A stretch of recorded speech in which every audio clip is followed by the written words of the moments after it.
Hi, I'm Justice Jackson, And I'm Shivani Mohabir. and this is the Nightly News at Night. Today we've got a hot story on neurons.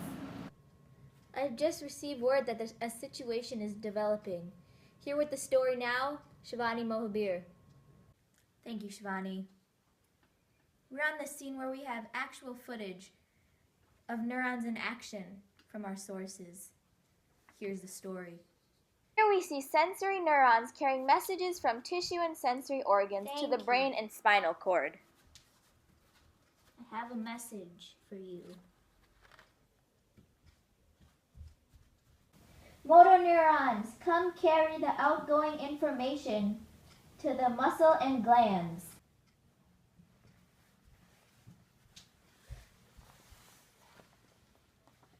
Thank you. Between sensory inputs and motor outputs, the brain's internal communication system processes information using interneurons. There are various constructions of neurons, but each consists of a cell body and its fibers. Here we see an axon passing a message along to the dendrite of another neuron. The dendrite listens, receiving the message and conducting it towards the cell body. Okay, I'll tell them. By encasing fibers, the myelin sheath helps speed up the process of neural impulse, otherwise known as action potential. Action potential is the brief electrical charge that travels down the axon, like that.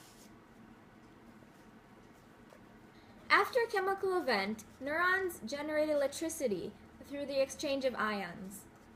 When the outside has an excess of positively charged ions, and the inside of the axon has an excess of negatively charged ions, it is in the state of resting potential, making the axon surface selectively permeable, meaning it's selective about what it lets in.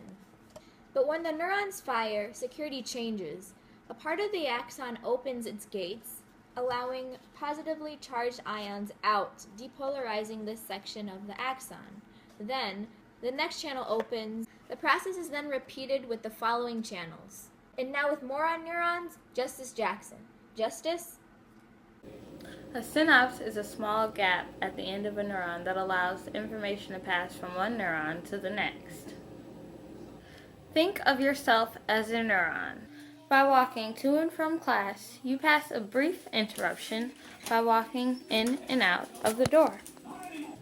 In reuptake, the sending neuron reabsorbs the excess neurotransmitters. Have you ever charged your phone and wondered how it's charged through the socket? Well, now you don't have to. Simply reuptake.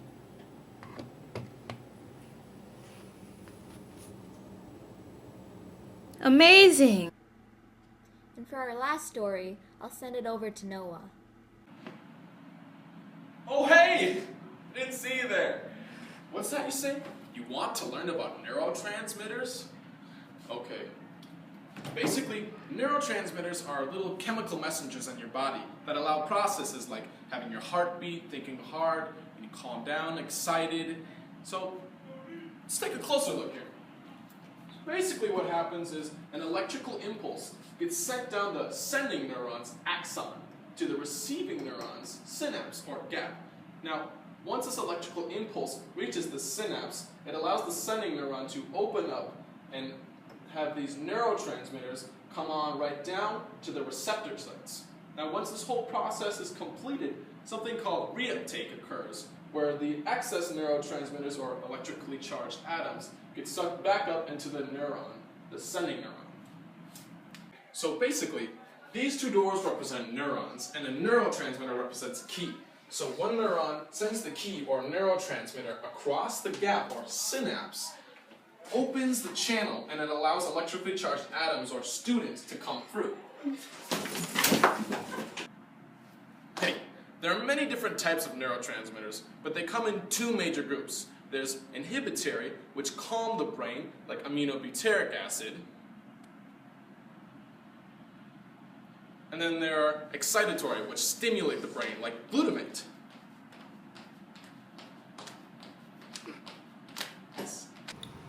Other neurotransmitters include norepinephrine, which controls alertness and arousal. There's dopamine, which affects learning, attention, and memory. Noah, what's cosine over sine? Is it tangent? Yes. Ah, yeah. Acetylcholine, which affects learning, memory, muscle contractions, and skeletal movement. Serotonin, which affects mood, sleep, hunger, and arousal. Too little of it can cause depression. And finally, we have endorphins, which is the neurotransmitter directly connected to survival, mood, and pain relief. You see, when people use drugs like heroin, it floods the brain with endorphins. Now you see, that's the feel-good, but over prolonged usage, your body stops producing its own natural feel-good, which is why people have to keep on coming back to this drug over and over again to feel good. This is Neuron News Nightly with Shivani Mohabir. And Justice Jackson. We're signing off. Good night, America.